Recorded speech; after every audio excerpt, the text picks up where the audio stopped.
Subscribe करें और bell दबाएं ताकि कोई खबर रह न जाए।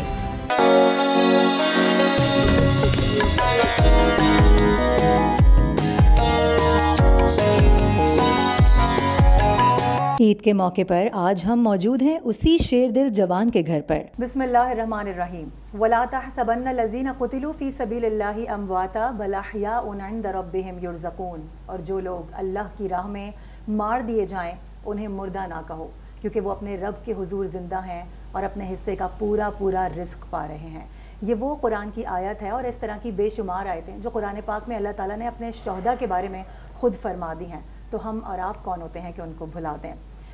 मैं इस वक्त आज एक ऐसे शहीद के घर पे मौजूद हूँ जिसने जब ज़िंदगी का आगाज़ किया तो उसे मालूम था कि उसे क्या करना है। हैदर अब्बास शहीद तमग़े बसालत, अपने नाम की तरह हैदर, अपने नाम की तरह अब्बास, पुख्ता इरादों वाला, ज़बरदस्त घन घरज रखने वाला शख्स, जब वो इस दुनिया में आया और जिस मैदान में उसने कदम रखा, चाहे वो खेल का मैदान हो, चाहे वो तालीम का मैदान हो या फिर जंग का मैदान, जंग के मैदान में तो उसने शहादत को गले लगाया, अपने दुश्मनों को चीर फाड़ कर एक किया। और इनके वालिदैन से मेरी थोड़ी देर पहले गुफ्तगू हो रही थी तो वो बता रहे थे कि फ्रंट पे था, जिस तरह से दुश्मनों को ज़ेर किया उसको पीछे बुलाते रह गए उसके साथ ही, लेकिन उसने शहादत को गले लगाना ज़्यादा ज़रूरी समझा। उन्हीं के घर पे मैं मौजूद हूँ। आज ईद का रोज़ है, किस तरह से इनकी ईदें गुजरती थीं, क्या तासुरात इनके अभी हैं, जानने की कोशिश करेंगे। अस्सलाम वालेकुम मैम। अस्सलाम वालेकुम, कैसे हैं आप? सर, ऑफ द रिकॉर्ड तो बहुत सारी बातें आपसे हो गई हैं। ज़ाहिर है आप बाप हैं, बाप के साथ जो बेटों की केमिस्ट्री होती है वो उसकी एक अलग ही बात होती है। किस तरह की केमिस्ट्री थी आपकी उनके साथ जब वो छोटे थे? ये इत्तेफाकिया तौर पे था कि उन्होंने आर्मी ज्वाइन की, या उनको शौक़ था, या फिर आप लोगों की जानिब से कहा गया कि नहीं आपने बेटा यही लाइन चूज़ करनी है? देखो बेटा, शुरू की बात तो मैं बताऊँ ऑन अ लाइटर साइड कि शुरू में तो जो मेरी उसकी रिलेशनशिप थी वो मुझे लिफ्ट ही नहीं कराता था। घर इस तरह से था कि मेरे पेरेंट्स साथ में थे, तो दादा दादी और नानी, उसको 3 बड़े बुज़ुर्ग मिले हुए थे। और बच्चे ऐसे माहौल में बहुत ज़्यादा ग्रो भी करते हैं और बहुत ज़्यादा बेफ़िक्र, लापरवाह और कॉन्फिडेंट भी होते हैं। तो बड़ी मज़े की बात बताऊँ कि तकरीबन 4 साल की उम्र तक वो मुझे मेरे नाम से बुलाता था, अब्बास। फिर ग्रेजुअली वो उसने मुझे बाबा कहना शुरू किया। क्यों? घर में मुझे सब अब्बास के नाम से बुलाते थे, तो वो, और उसकी अपने दादा से बॉन्डिंग इतनी ज़्यादा थी, बड़ा बेटा था और बाबा मेरे उस वक्त he was in good health, तो वो उसका बहुत ख्याल रखते थे। वो उसको वो जो फॉर्मेटिव ईयर्स थे समझो, वो उन्होंने ही उसको ग्रो किया, उसको ट्रेन किया, पर्सनैलिटी ट्रेस जब आपके बिल्डअप होते हैं वो किए। तो वो तो दौर वो गुजरा जब वो मुझे लिफ्ट ही नहीं कराता था। फिर उसके बाद उसकी स्कूलिंग शुरू हुई,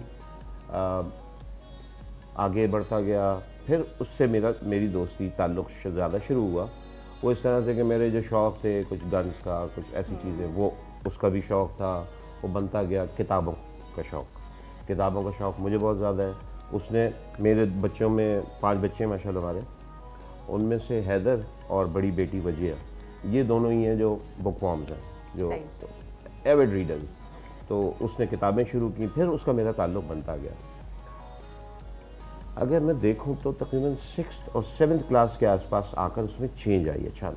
बहुत फिजेटी, बहुत ही शरारती बच्चा था उससे पहले, लेकिन उसके बाद वो संजीदा होता गया। आई थिंक उसके जहन में आया कि उसको क्या करना है।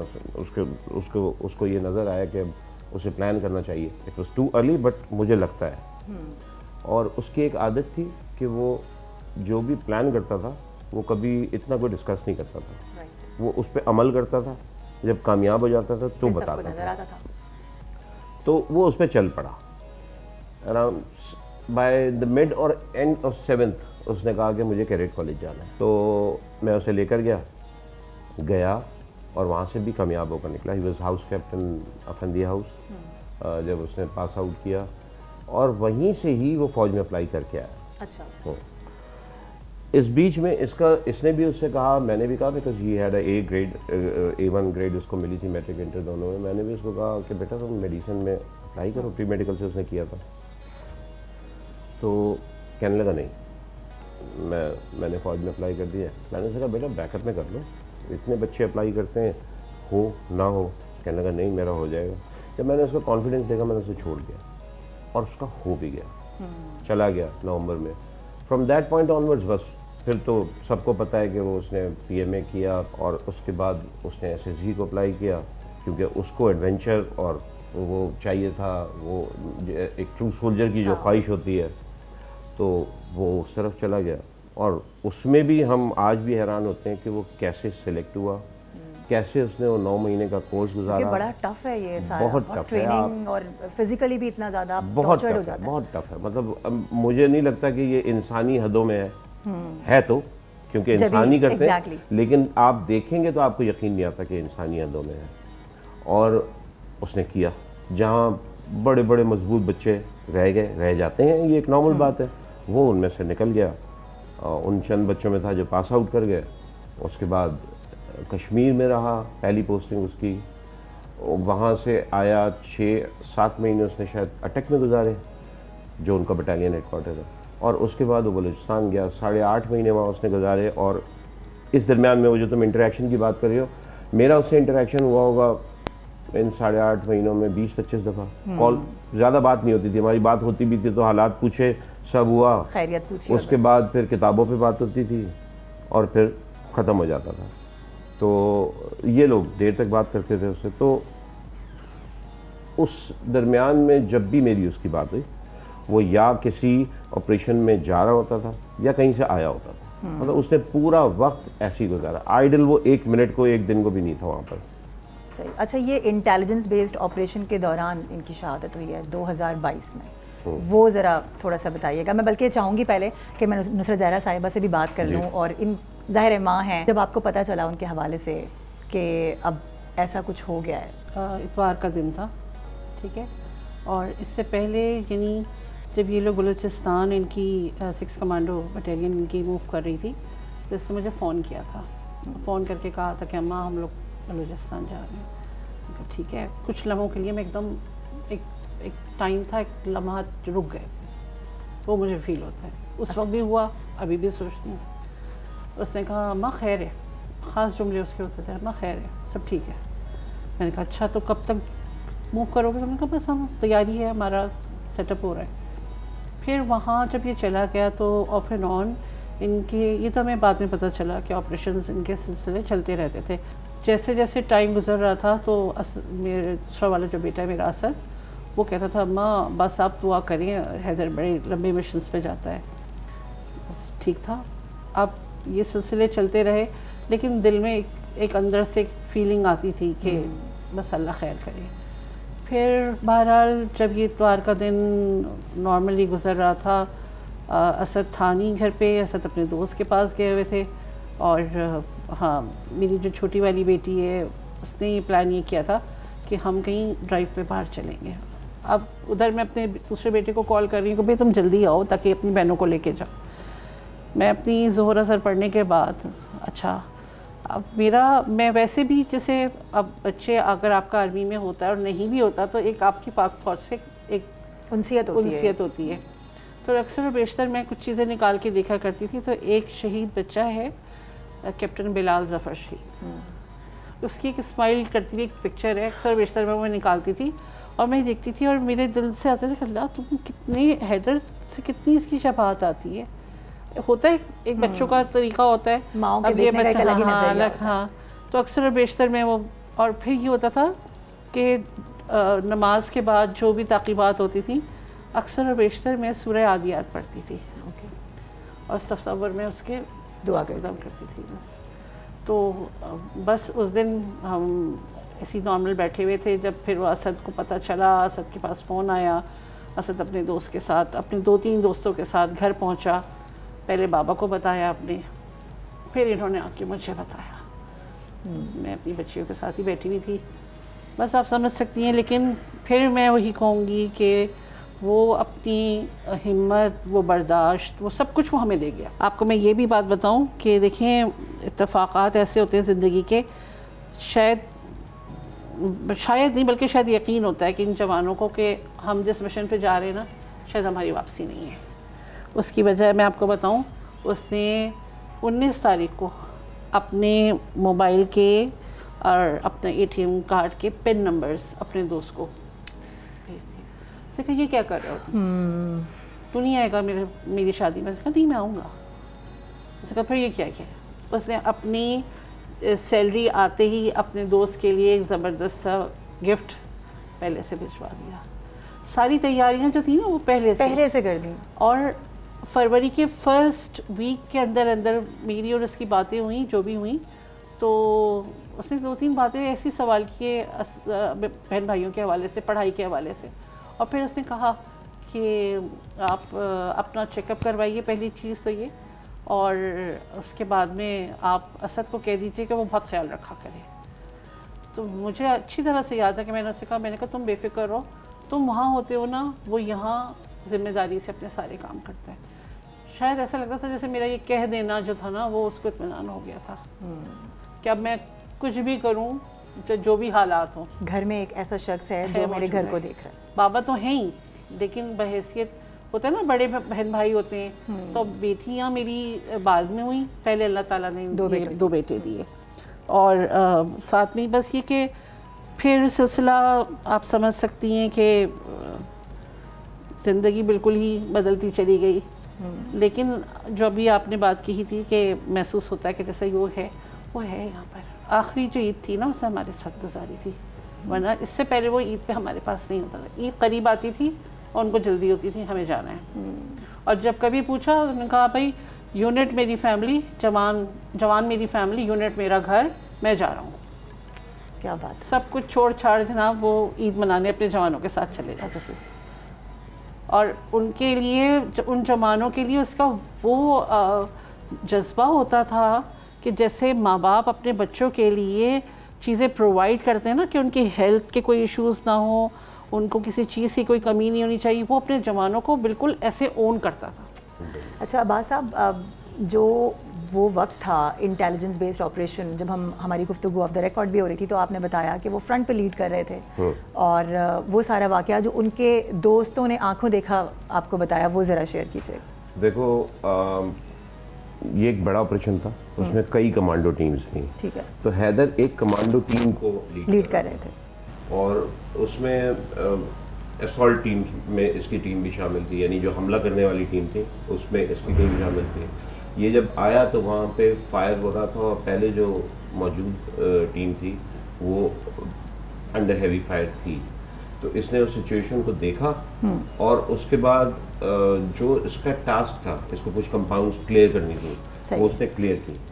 क्लियर करने के बाद अब जो रिस्क था, यानी ओवरऑल ऑपरेशन में जो रिस्क था, उसको मिटिगेट करने के लिए उसने फर्दर एक्शन किया। ठीक। उस एक्शन के लिए ये उन टेररिस्ट के पीछे जब ये कंपाउंड क्लियर की तो वहाँ से इसने अपने सीनियर को भी बताया था कि यहाँ से भागें, मैं इनके पीछे जा रहा हूँ। वो गया उनके पीछे, वहाँ जाके आगे जो टेरेन था वो इस तरह से था कि एक उतराई थी, उतराई में वहाँ पे खाई में झाड़ियाँ थी कुछ थोड़ी बहुत, नाला था और सामने की तरफ गार थे। ये उस एरिया का ऐसी जोग्राफिया है। तो ये उतरा है, उनके पीछे गया है और वहाँ जाके इसने खुद उस पूरे एरिया को सर्च किया है। ओके।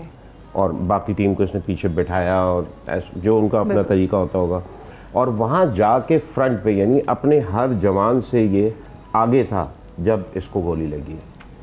इसने किसी को नहीं भेजा, बल्कि खुद लीड किया, वो रिस्क खुद लिया, फ्रंट से लीड किया, the way a leader should behave. Okay, exactly उसने किया। नाजरीन, गुफ्तगू जारी है, गुफ्तगू का सिलसिला जारी रहेगा, लेकिन यहाँ पे वक्त हो गया एक ब्रेक का। ब्रेक के बाद वापस आते हैं।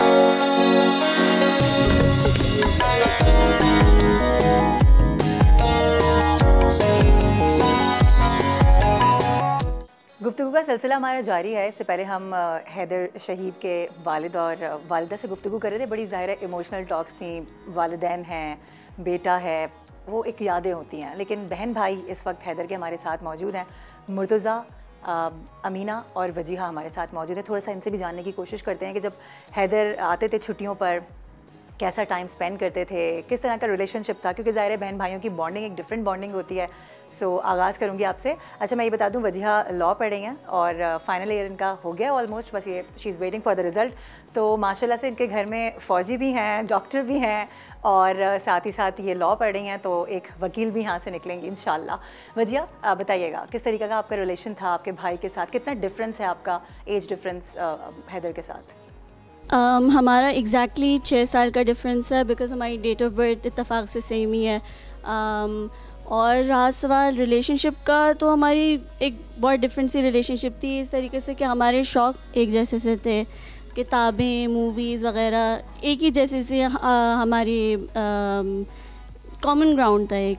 तो वैसे ऑनेस्टली स्पीकिंग बहुत ज़्यादा बात तो नहीं होती थी फ़ोन वगैरह पे, बट फ़ेस टू फेस जब वो छुट्टियों पे आया करते थे तो बहुत बात हुआ करती थी और इन्हीं चीज़ों के बारे में बात होती थी, किताबें, मूवीज़, ये सारी चीज़ें। अच्छा वजह, यानी आप ये बता रहे हो कि वो एक मतलब he was just like your friend, कि आपकी उनके साथ इतनी अच्छी फ्रेंडशिप भी थी, बॉन्डिंग भी थी, और बड़े भाई तो वो थे ही। जी बिल्कुल ऐसे ही था। फ्रेंड्स के साथ फ्रेंडशिप भी इस तरीके से डिफरेंट थी कि फ्रेंड्स के साथ तो आप उस हिसाब से बहुत फ्रैंक होते हैं, आप हंसी मजाक करते हैं, ये सब होता था obviously, but it was more of you could say spiritual या इंटेलेक्चुअल सॉर्ट ऑफ फ्रेंड। एक वही बात ना कि हंसी मजाक से ज़्यादा इंटेलेक्चुअली यू नो स्टिम्युलेटिंग वैसे मेंटली स्टिम्युलेटिंग, ज़्यादा इस तरीके की रिलेशनशिप। ठीक है मुर्तज़ा, आपसे जानना चाहूँगी आपका जो रिलेशन था भाई के साथ वो कैसा था, कितना एज डिफरेंस है आप लोगों का, कोई ऐसी मेमोरी जो आप शेयर करना चाहो हमारे देखने वालों के साथ जो आपको हमेशा याद रहती है? मेरा और हैदर भाई का तकरीबन 9 साल का डिफरेंस था। वो 96 की पैदाइश हैं, मैं 2005 की, तो काफ़ी बड़ा डिफरेंस था। मेरे दूसरे भाई हैं असद भाई, उनसे जो मेरा रिलेशन था है वो बिल्कुल ऐसा है कि कोई बहुत अच्छा दोस्त हो, कोई चीज़ शेयर करनी हो, कोई बात करनी हो किसी भी हवाले से वो हो। हैदर भाई से बिल्कुल अलग था, क्योंकि मैं आपको बताऊं, अगर वो छुट्टी पे आते थे तो 2 हफ्ता या मैक्सिमम 16 से 17 दिन की छुट्टी होती थी, और वो 3, साढ़े 3, 4 महीने बाद की छुट्टी होती थी। तो काफ़ी हम तैयार होते थे, आएंगे तो सारे प्लान्स पहले से किए हुए हैं। तो उसमें ये होता था कि वो 2 हफ्ते जो टाइम पीरियड होता था उसमें वो ये होता था कि हंसी मजाक तो होगा, लेकिन उससे ज़्यादा मुझे समझाया जाएगा कि तुमने ये करना है या ये नहीं करना है। यानी कि आप इसको ऑलमोस्ट ऐसे देख लें कि बाबा के बाद अगर कोई मुझे कहे ना कि यार फॉर एग्जांपल करियर के हिसाब से कि तुमने ये करना है या तुमने ये करना चाहिए या एडवाइस हो, तो वो हैदर भी ऐसे होता था। उसमें अक्सर ये भी होता था कि कभी डांट पिट मुझे सुनने को मिल गई, कुछ गलत कर दिया तो फिर उस पर अम्मा ने हैदर भाई को कंप्लेन की। तो फिर वो जो 3-4 महीने जो नहीं मिले, वो 3-4 महीने में वो सारी डांट मुझे सुनने को मिलती थी। और मतलब मैं दोस्त वाला वर्ड नहीं यूज़ करूँगा, मैं ऐसे यूज़ करूँगा कि कोई जो मेरे फ्यूचर के हिसाब से मुझे बताए कि यार तुमने ये करना है या ये नहीं करना, या कोई भी इसी हिसाब से चीज़, मतलब मैंने इसको ऐसे देखी कि एक मेंटोर थे मेरे लिए वो, कि यार तुमने अभी तुम्हारी ये एज हो गई है, तुम्हारा स्कूल इतना पहुँच गए, अभी तुम्हारे पास वक्त कम है या ज़्यादा है या जो भी है, तुमने अभी से प्लान करना है ताकि बाद में एग्जीक्यूट कर पाओ। यानी उन्होंने मुझे कहा था कि तुम्हारे O लेवल्स में 5 A आने चाहिए, तो 5 A तो नहीं आए, C's B's आ गए, लेकिन वही था कि उनका बस काम तो उन्होंने मुझे बताना है और मैंने फॉलो करना था। सही है। अच्छा, जिस तरह से भी बात भी हम कर रहे थे कि वो आते थे तो आप लोगों के वो बड़े नाइट आउट्स प्लान होते थे, तो वो ज़रा डिस्कस करिएगा। देखिए वही मैंने आपको बताया ना, 2 हफ्ते से ये जो टाइम जो आते थे वो उसमें होता था कि पहले से प्लान कर लिया कि यार इस दिन ये होगा और इस दिन ये होगा। जो सबसे कॉमन था हमारा उसमें ये था कि या तो मूवी देखने जाना है, क्योंकि हैदर भाई का भी होता था जब वो आते थे तो मेरे चाचा जो हैं वो भी अक्सर घर आते थे, तो वही कहते थे यार कभी मैं देखता हूँ तो लाउंज में होता है हैदर, कभी देखते हैं तो वो बिस्तर पे लैपटॉप पे मूवी देख रहा होता है। अच्छा मुर्तज़ा, मुझे ये भी बताओ, जैसे अब आज ईद का दिन है तो ईद सेलिब्रेट हो रही होती है, ज़ाहिर है भाई हैं, याद भी आती होगी, कौन से ऐसे मोमेंट्स होते हैं या कौन से ऐसे ओकेजन्स या इवेंट्स होते हैं जहाँ पे बहुत ज़्यादा तुम्हें अपने भाई की याद आती है और तुम्हें लगता है कि शायद वो होते तो आज बहुत ज़्यादा चीज़ें डिफरेंट होती? मैं ये कहूँगा कोई भी ऐसा इवेंट, कोई ऐसा फंक्शन जिसमें सारे घर वाले साथ हों, उसमें सबसे ज़्यादा एक होते कि यार हैदर भाई भी होते। अब वो चाहे ईद का दिन हो आज का, या फिर वो कोई भी ईद हो, कोई भी ऐसा हो कि यार सारे फैमिली वाले साथ हैं या तो एक्सटेंडेड फैमिली वाले भी साथ हैं, तो उसमें होता है कि यार एक बंदा मिसिंग है, तो उस वाली में मैं कहूँगा होता है। दूसरा किसी की भी कोई पर्सनल अचीवमेंट हो तो उस मौके पे जाहिर सी बात है होता है कि यार अगर वो होते तो जाहिर सी बात है बात थोड़ी अलग सी होती। तो यही चंद मोमेंट्स हैं, लेकिन अल्हम्दुलिल्लाह सब होने के बाद कभी ऐसा नहीं हुआ कि यार अब कोई फ़ायदा नहीं है या कुछ हो नहीं रहा है या कोई भी ऐसा नहीं स्पिरिट है ना, ये तुम लोगों का जज्बा है जो मैं पूरी फैमिली में देख रही हूँ। बिल्कुल, बाबा हो या असदिया हो या अम्मा हो, बहनों में से कोई भी हो, कभी ऐसा नहीं हुआ कि मतलब लेफ्ट आउट फील किया यार नहीं है वो। सब अपने अपने तरफ से ना अपना पूरा किरदार मतलब अदा करते हैं, मतलब जो अपना काम है वो मैक्सिमम करने की कोशिश करते हैं। सही है। अमीना आप भी बताओ, क्योंकि ज़ाहिर है आप मेरा ख्याल है सबसे छोटी हो, तो आपका कैसा रिलेशन था? ज़ाहिर है आपका शायद बहुत ज़्यादा टाइम नहीं गुजरा होगा हैदर भाई के साथ आपके, लेकिन जो मोमेंट्स हैं, जो मेमोरीज़ हैं, वो क्या हैं, बेस्ट मेमोरीज़ क्या हैं? वैसे तो हैदर भैया और मुझ में जो है वो 12 इयर्स का डिफरेंस है, तो बचपन से मैं ये देखती आ रही थी कि हैदर भैया जो थे वो छुट्टियों में 2 हफ्ते के लिए आया करते, जैसे मुर्तज़ा ने बताया, तो वो आते थे, अपना टाइम मूवीज़ में ज़्यादातर वो स्पेंड करते थे। फिर आखिर के हफ्ते में हम लोग ज़्यादा मतलब 2 दफ़ा 3 दफ़ा बाहर जाया करते थे, रेस्टोरेंट पे जाते थे या मूवी देखने जाया करते थे हम लोग। बाकी बेस्ट मेमोरी अगर मैं कहूँ तो हमारी वही होगी जो हम लोग अगर घर में कभी मूवी वगैरह हमने देख लिया, बाहर जाके देख ली, तो हैदर भैया हम लोग को बहुत ज़्यादा फ़न करवाया करते थे। सबसे जो बड़ा भाई या बहन होती है ना, वो हमेशा से चाहती है कि वो जो आखिरी जहाँ पे घर का आपका जो एक पूरा फैमिली मेम्बर्स है ना, जहाँ पे वो एंड हो रहे हैं, वो जो चीज़ है ना वो बड़ी अच्छी निकले, वो कुछ डिफरेंट निकले, और वो ऐसा हो कि उसके लिए मतलब पूरा ख़ानदान बात करता है कि भाई देखें फ़लाना के जो बड़े 2 बच्चे हैं ना उन्होंने ये किया, पर जो आखिरी वाले ना वो ये कर रहे हैं। सो ये वाली चीज़ क्या चाहते थे कि वो आप पर उन्होंने कभी शो किया, जाहिर किया कि आप क्या बनो, क्या करो, आपके करियर किस तरह से आगे बढ़ना चाहिए? वो काफ़ी किया करते थे, मतलब मुर्तज़ा और मुझे ही करते थे क्योंकि हम दोनों ही सबसे छोटे घर के, तो वो बहुत ज़्यादा हम लोग के पर गुस्सा करते थे, मतलब प्यार में ही वो दिखाते, उनका प्यार करने का अलग तरीका होता था उनका।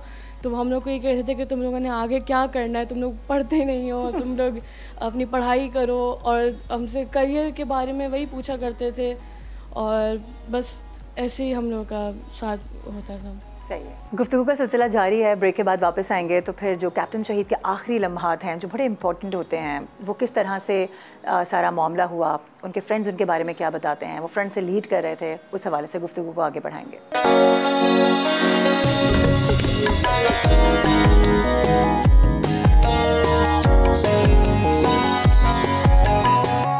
अच्छा, आपसे मेरी जब बात हो रही थी तो आप बल्कि मुझे अब्बास साहब ने भी बताया कि हैदर के जाने से कुछ अर्से पहले आपने एक ख्वाब देखा था। मैं कहना चाहूँगी कि कहते हैं ना कि माँ जो होती है वो कुदरत का या खुदा का दूसरा रूप होती है।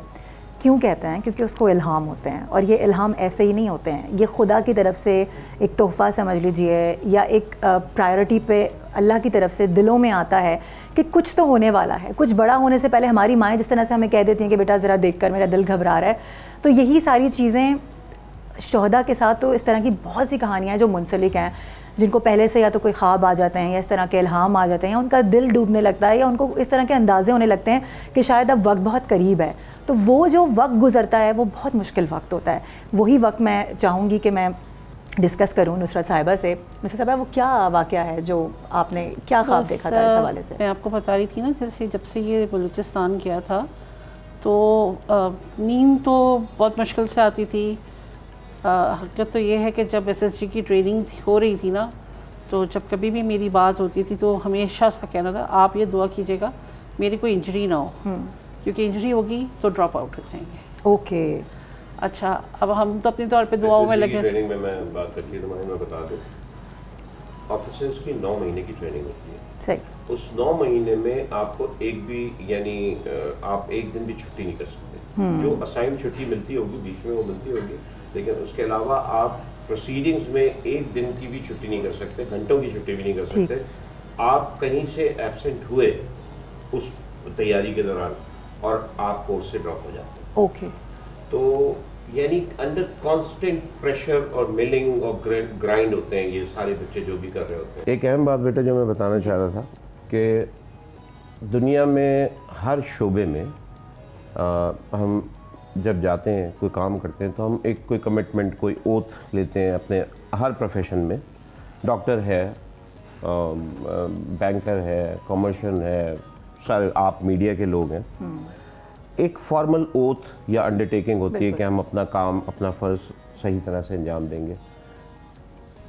फ़ौजी या सिपाही जो होता है उसके हलफ में एक ऐसा फ़र्क होता है जो उसे पूरे तमाम शोबों से मुख्तलिफ करता है, मुमताज़ करता है, मुख्तलिफ करता है।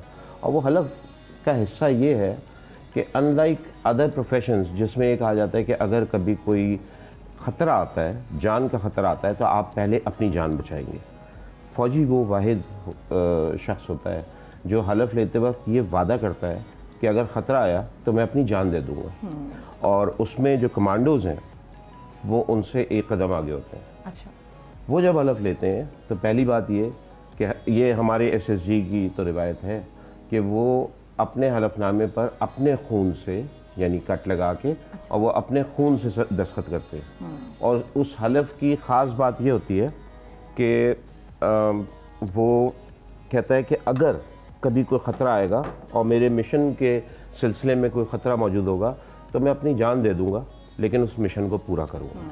तो ये वो अल्टीमेट स्टेज होता है किसी भी शख्स के लिए कि वो अपनी ज़िम्मेदारी यानी पूरी कर रहा है। इससे ज़्यादा और क्या हो सकता है कि कोई ये कहे कि मैं अपनी जान भी दे दूँगा, और देते हैं। मतलब हैदर उसकी एक मिसाल है, मेजर शुजात, बिलाल ज़फ़र और अनगिनत बच्चे हैं जिन्होंने इसी तरह से खड़े होकर अपनी जान दी, पीछे नहीं हटे।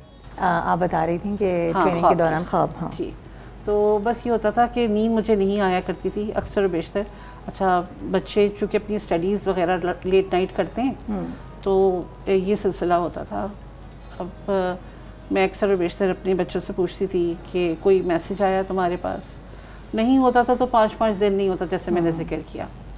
फिर एक दिन तकरीबन मिडनाइट मैंने अपने बेटे को बुलाया, दूसरे बेटे को, और उससे कहा, मैंने कहा तुम प्लीज़ ज़रा मालूम करो हैदर को। कहने क्या बात है? फिर कुछ नहीं, मैंने ऐसी होता है, कहना अम्मा परेशान हो जाती हैं, कुछ भी नहीं है, सब ठीक है।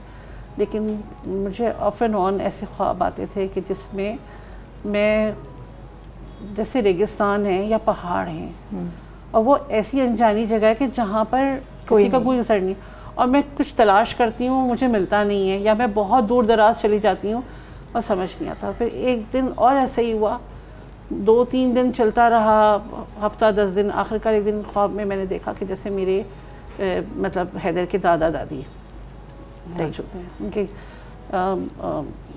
उनकी मौजूदगी है, वो लेटे हुए हैं और हैदर कोई 11-12 साल का, और वो उनके दरमियान में लेटा है, और वो उसकी कोई ज़ख़म है जिसको वो हाथ रखा हुआ है, बता नहीं रहा। ओके। तब ये बात मैंने अपने बेटे से, असद से शेयर की। उसने कहा माँ सब खैर है, आप सदका निकाल दीजिए, सब ठीक होगा। लेकिन मेरा दिल अंदर से कुछ और कहता था कि नहीं, कुछ है ज़रूर, ऐसा नहीं हो सकता। और 20 तारीख को भी जब मैंने असर की नमाज़ अपनी ख़त्म की है तो मेरे उस तमाम दौरान मेरे अल्फाज ख़त्म हो जाते थे। मैं हाथ उठाती ज़रूर थी और बस मैं अल्लाह में से कहती थी, अल्लाह बस तू रहम करना, सब खैर रखना।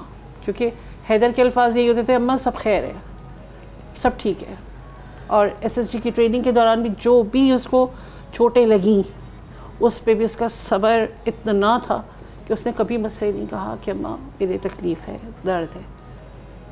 और मैं ही पकड़ पकड़ के उसे गले लगाती थी, जाने लगता था तो मैं गले लगाती थी, तो वो कहता हाँ बस बस ठीक ठीक, बस कोई बात नहीं।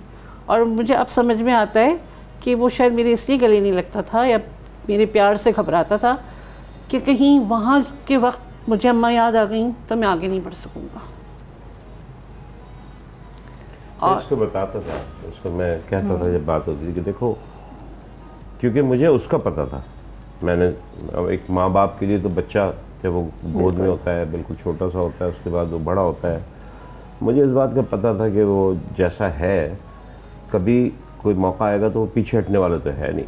तो मैं उसको कहता था कि देखो जिस काम में वो है, जो वो कर रहा है और जितना ख़तरा है और जो उसका मिजाज है, ज़हनी तौर पे तैयार रहो, कुछ भी हो सकता है, अल्लाह की मर्ज़ी है, ज़िंदगी मौत अल्लाह के हाथों में। ये हमारी बात होती थी और वही हुआ, अल्लाह मियाँ की मर्ज़ी थी कि वो। लेकिन वो बहुत मुतमईन है, मेरा दिल अंदर से कहता है वो बहुत मुतमईन है। शहादत है, शहादत इतना मुतमईन है कि बस मैंने जब अब अगले दिन कोयटा की फ़्लाइट थी और उसके बॉडी को आना था, तो ये अपने मेरे दोनों बेटे साथ में गए थे तो ये मुझसे कह के गए कि देखो मैं हैदर को लेने जा रहा हूँ। तैयार होके गया था? हम लोग क्या बात बिल्कुल पूरा तैयार हो। शहीद के जो वालिदैन होते हैं ना, उनका एक अलग ही मकाम होता है। खुदा न खास्ता हमारे यहाँ किसी की डेथ्स हो जाती हैं, लोग चले जाते हैं, हम कुछ अरसा याद करते हैं फिर भूल जाते हैं, लेकिन जो शहदा होते हैं ना, उनके गम भी हमेशा ताज़ा होते हैं।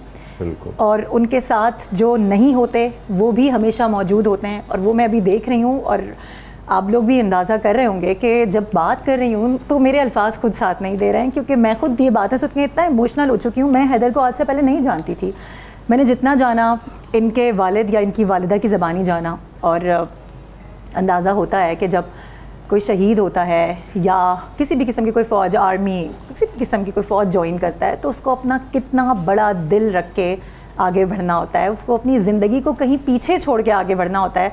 और ये बहुत बड़ी मिसाल, ऐसी एक नहीं, दो नहीं, तीन नहीं, लातादाद कहानियाँ हैं। ऐसे एक नहीं, दो नहीं, कई हैदर हैं जो भी हम में मौजूद नहीं हैं, लेकिन उसके बावजूद भी वो हम में मौजूद हैं।